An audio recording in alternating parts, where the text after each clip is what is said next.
নমস্কাৰ এই মুহূৰ্তত আহি পৰিছে ৰাজ্যখনৰ বাবে ৰাতিপুৱাৰ কেইবাটাও বিগ ব্ৰেকিং নিউজ। আজি 9 এপ্ৰিল অসমৰ লগতে ভাৰতৰ বিভিন্ন প্ৰান্তৰ পৰা ৰাতিপুৱাৰ কেইবাটাও খবৰ আহি পৰিছে। এই মুহূৰ্তত জনাই আছো এটা ব্ৰেকিং নিউজ। ৰঙালী বিহুৰ পূৰ্বেই ঘোষণা হ'ব মেট্ৰিকৰ ফলাফল। এই মুহূৰ্তত জনাই আছো ছাত্ৰ ছাত্ৰীসকলৰ বাবে ভাল খবৰ, কিয়নো ৰঙালী বিহুৰ পূৰ্বেই ঘোষণা হ'ব মেট্ৰিক পৰীক্ষাৰ ফলাফল।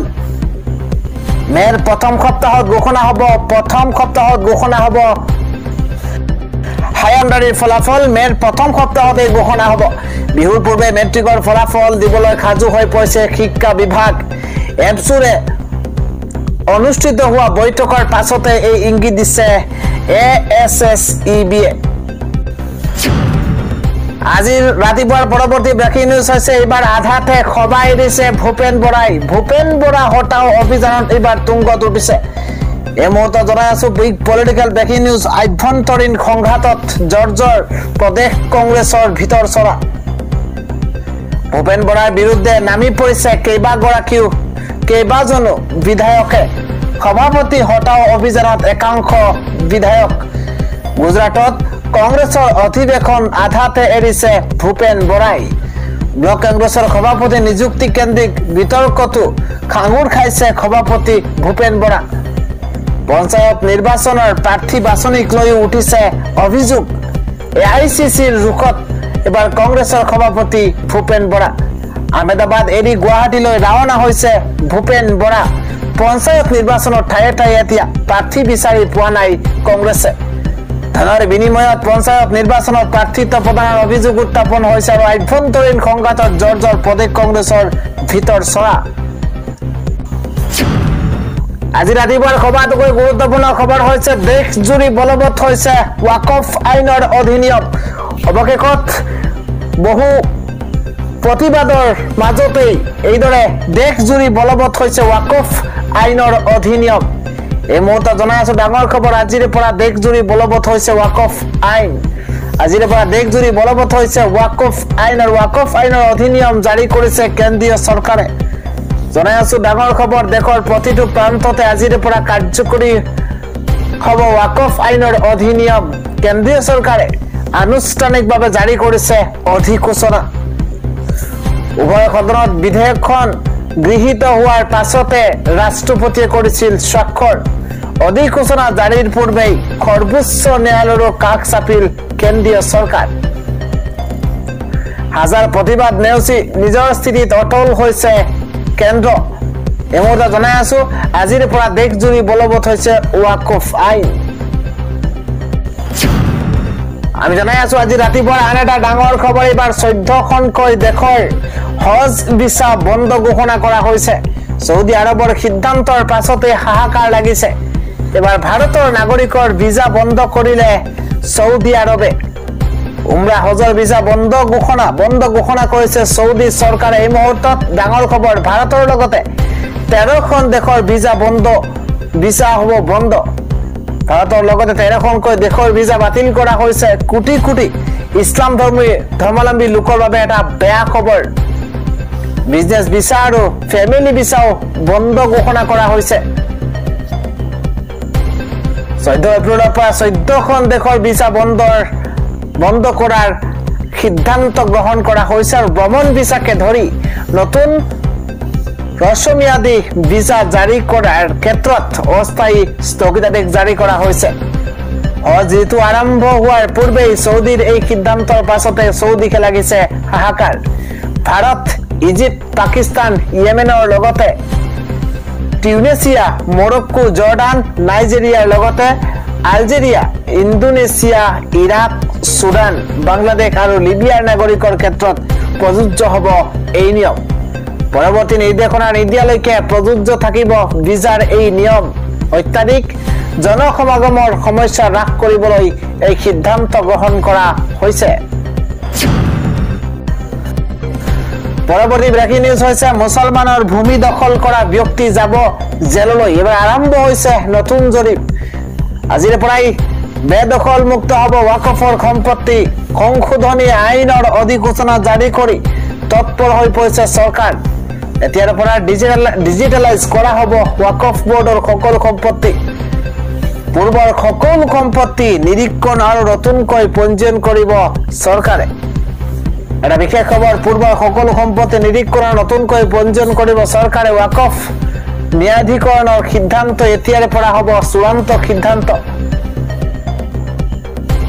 যি সিদ্ধান্তক এক প্ৰকাৰে উচ্চতম ন্যায়ালয়ে প্ৰত্যাহ্বান জনাব নোৱাৰিব বিশেষকৈ গুজৰাট আৰু উত্তৰাখণ্ডত আৰম্ভ হ'ব নতুন জৰীপ আগৰ খবৰ এই মুহূৰ্তত ওয়াকফ সম্পত্তি ব্যক্তিগত সম্পত্তিলৈ ৰূপান্তৰিত কৰা সকলৰ পৰাও কাঢ়ি লোৱা হ'ব এই মাটি কোনেও ক্ষমতাৰে ওয়াকফৰ মাটি বাজেয়াপ্ত কৰিব নোৱাৰিব ওয়াকফৰ মাটিত যদি ব্যৱসায়িক হিচাপে গঢ় দিছে ইয়াৰ সম্পূৰ্ণ মূল্য ঘূৰাই দিব লাগিব ওয়াকফ বোৰ্ডক এই আইন কেৱল ইছলাম ধৰ্মৰ সম্পত্তিৰ ক্ষেত্ৰতে প্ৰযোজ্য হ'ব ওয়াকফৰ সম্পত্তি দখল কৰি থকা সকলে এৰি দিব লাগিব ভূমি সাধাৰণ নাগৰিকেও ওয়াকফ সম্পত্তিৰ তথ্য লাভ কৰিব পাৰিব ওয়াকফ সম্পত্তি কোনেও কৰিব নোৱাৰিব অপব্যৱহাৰ ওয়াকফৰ ভূমিত নিৰ্মাণ কৰা হ'ব শিক্ষানুষ্ঠান চিকিৎসালয় দৰিদ্ৰ মুছলমানে লাভ কৰিব তেওঁলোকৰ অধিকাৰ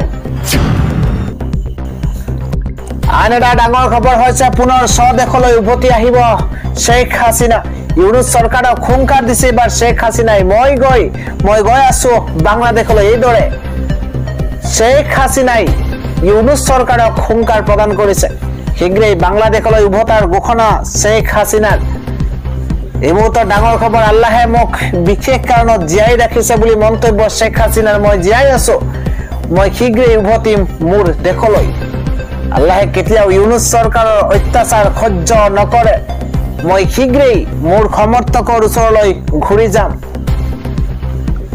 আওয়ামী লীগৰ নেতাক টাৰ্গেট কৰা প্ৰতিগৰাকীয়ে পৰিণাম ভুগিব লাগিব ন্যায়ৰ আদালতলৈ অনা হ'ব আওয়ামী লীগৰ বিৰুদ্ধে ষড়যন্ত্ৰ ৰচা সকলক বাংলাদেশৰ সাধাৰণ জনতাক কেতিয়াও ভাল নাপায় মোহাম্মদ ইউনুছে দুখীয়া দৰিদ্ৰ ধন লুটি বিদেশত আৰামদায়ক জীৱন কটাইছিল ইউনুছে আৰু ইউনুছৰ ক্ষমতাৰ লোভে এতিয়া বাংলাদেশক ক্ষতি কৰিছে উন্নয়নৰ জখলা বগোৱা বাংলাদেশ এতিয়া নিষিদ্ধ সংগঠনৰ দেশত পৰিণত হৈছে আৰু আওয়ামী লীগৰ নেতাক অতি নিখংসভাৱে শেষ কৰা হৈছে বাংলাদেশলৈ উভতাৰ কথা কৈ শেখ হাছিনাৰ বিস্ফোৰণ এনে ডাঙৰ মন্তব্য কৰিছে শেখ হাছিনাই স্বদেশলৈ উভতাৰ বাবে এইদৰে মন্তব্য কৰা পৰিলক্ষিত হৈছে শেখ হাছিনাই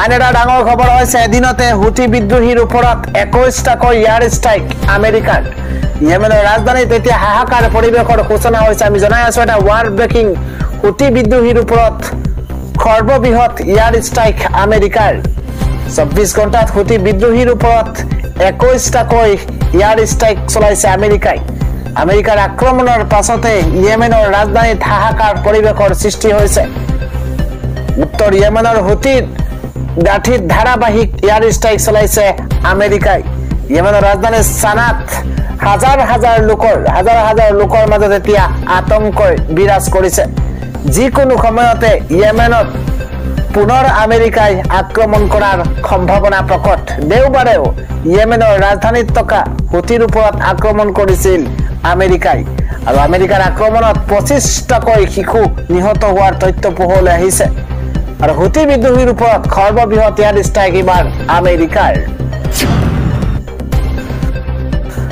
পৰৱৰ্তী খবৰটো হৈছে পঞ্জাৱত বিজেপি নেতাৰ ঘৰত লৰেন্স বিষ্ণৈ গ্যাংৰ আক্ৰমণ গ্ৰেপ্তাৰ বাবা সিদ্দিকী হত্যাকাণ্ডৰ অন্যতম অভিযুক্তজনক সোমবাৰে মাজনিশা এদল দুষ্কৃতিকাৰীয়ে বিজেপি নেতা তথা পঞ্জাৱৰ প্ৰাক্তন মন্ত্ৰী মনোৰঞ্জন কলিয়াৰ জলন্ধৰৰ বাসগৃহৰ সন্মুখত গ্ৰেনেড নিক্ষেপ কৰিছে এই ঘটনাৰ মূল অভিযুক্ত জিছান আখতাৰক গ্ৰেপ্তাৰ কৰা হৈছে আৰক্ষী সূত্ৰ অনুসৰি জিছান লৰেন্স বিষ্ণৈৰ ঘনিষ্ঠ এনসিপি নেতা বাবা সিদ্দিকীৰ হত্যাকাণ্ডৰ অন্যতম অভিযুক্ত তদন্তকাৰীৰ আন এক সূত্ৰই দাবী কৰিছে যে পাকিস্তানৰ চোৰাংচোৱা সংস্থা ISI কিছুদিনৰ পৰা পঞ্জাৱত সাম্প্ৰদায়িক সম্প্ৰীতি বিনষ্ট কৰাৰ বাবেই বিভিন্ন কাৰ্যকলাপ চলাই আহিছে। এই ক্ষেত্ৰত তেওঁলোকে হয়তো সীমান্তৰ সিপাৰৰ পৰা বিজেপি নেতাজনৰ ওপৰত আক্ৰমণৰ পৰিকল্পনা কৰিছিল। পৰৱৰ্তী খবৰটো হৈছে এবাৰ সৰব হৈ পৰিছে ৰাহুল গান্ধীৰ বিৰুদ্ধে সৰব হৈ পৰিছে এবাৰ বিজেপি সাংসদ সুধাংশু ত্ৰিবেদী। সুধাংশু ত্ৰিবেদীয়ে কয় যে সংবিধান সম্পৰ্কে কংগ্ৰেছৰ সাধাৰণ জ্ঞানেই নাই। সংবিধান সম্পৰ্কে কংগ্ৰেছৰ কোনো ধৰণৰ সাধাৰণ জ্ঞানেই নাই বুলি মন্তব্য কৰিছে এবাৰ বিজেপি সাংসদ সুধাংশু ত্ৰিবেদী। সংবিধান সম্পৰ্কে কংগ্ৰেছৰ সাধাৰণ জ্ঞানখিনিয়ে নাই তেনে এটা দলে দেশৰ সংবিধান ৰক্ষাৰ কথা কেনেকৈ ক'ব পাৰে? কংগ্ৰেছে নিজক সংবিধানৰ ৰক্ষক বুলি ভাবে। কংগ্ৰেছৰ বিৰুদ্ধে সৰব হৈ পৰিছে এইবাৰ বিজেপি সাংসদ সুধাংশু ত্ৰিবেদী। সুধাংশু ত্ৰিবেদীয়ে এতিয়া ডাঙৰ মন্তব্য কৰিছে কংগ্ৰেছে সংবিধানখন কেতিয়াও খুলি পঢ়ি চোৱা নাই। কংগ্ৰেছ সাংসদ ৰাহুল গান্ধীৰ বিৰুদ্ধে এইদৰে সৰব হৈ পৰিছে বিজেপিৰ সাংসদগৰাকী। বিজেপি সাংসদগৰাকীয়ে এইদৰে কেইবাটাও বিস্ফোৰক মন্তব্য কৰা পৰিলক্ষিত হৈছে।